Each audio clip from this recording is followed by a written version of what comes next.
Dear friends, we haven't spoken for a long time. Let us speak this time on the Security Council expansion. As we all know, India has been trying to become a permanent member of Security Council for a long time. India has just joined as a non-permanent member for a 2-year term. We shall address two questions. One, what are the chances of India's getting permanent membership and why it has not happened so far? Two, how did the original structure, the present structure of the Security Council come into being? Obviously, we need to start with the second question first. The idea of having a United Nations to succeed the failed League of Nations was that of President Roosevelt of the United States. He proposed this idea, and Churchill and Stalin, they constituted the big three. They agreed, and then it moved on.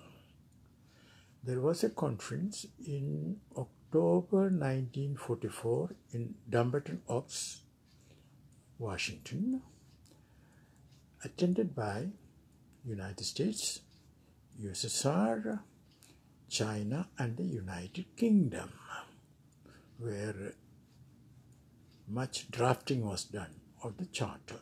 Remember, France was not there because France was getting liberated. Now, coming to the Security Council, the idea of Roosevelt was that the global village needed a few policemen to keep law and order. Roosevelt nominated 4 policemen: United States, USSR, United Kingdom, and China. Churchill did not like the inclusion of China, but the clever negotiator that he is, Churchill told Roosevelt, okay, I would agree to China provided you agree to including France. Well, President Roosevelt agreed to include France. When it came to Stalin, he was rather dismayed, in fact scandalized, that China, an Asiatic power, should be permitted to sit in judgment over us Europeans. But Stalin finally agreed. So that is how the P5 came into, P5 meaning the permanent 5, came into being. But remember, in 1944-45, China was represented for the international community. It was represented by Chiang Kai-shek. It was 4 years later, in 1949, that PRC, the People's Republic of China, led by Mao Zedong, came into being. Well, at that time, Chiang Kai-shek fled to Taiwan. At that time, Jawaharlal Nehru had advised Truman to recognize China. Truman refused, and for a long time, tiny Republic of China occupied the place of China in the Security Council. Now let's leave that story for the time being.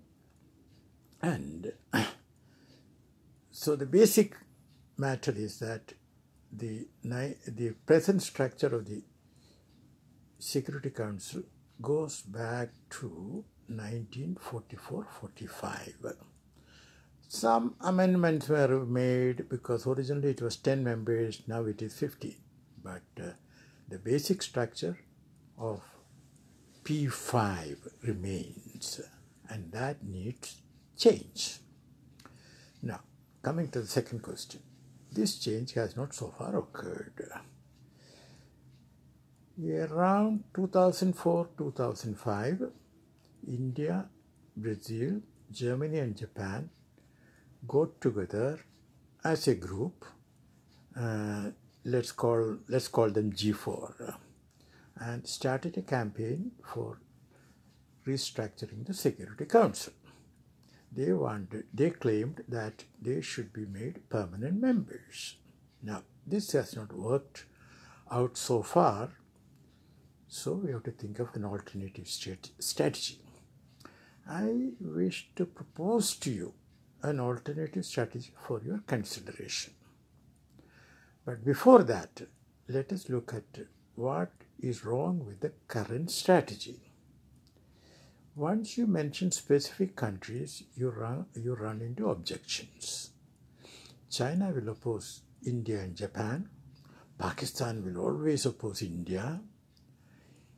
Italy has opposed and will continue to oppose Germany, because Italy's argument is, if Germany, then why not Italy? Mexico will and has opposed Brazil, but the more fundamental flaw of the current strategy is that it ignores the vast 54 member state African continent. Imagine the General Assembly passing a resolution seeking a restructuring of the Security Council without the support of Africa. Now, that will be the best excuse for the P5 to veto the whole thing. And don't forget that, frankly, between us, the P5 does not want to make it P5 plus X. So they have to be outwitted and compelled. The only way is to have the General Assembly pass a resolution with a vast majority saying that P5 should be made into P10 or P11. We can decide on it based on consultations, and that the additional members will be chosen by the General Assembly among those as those who get more than 2/3 of the votes in the first voting or in the second voting, or as the case may be.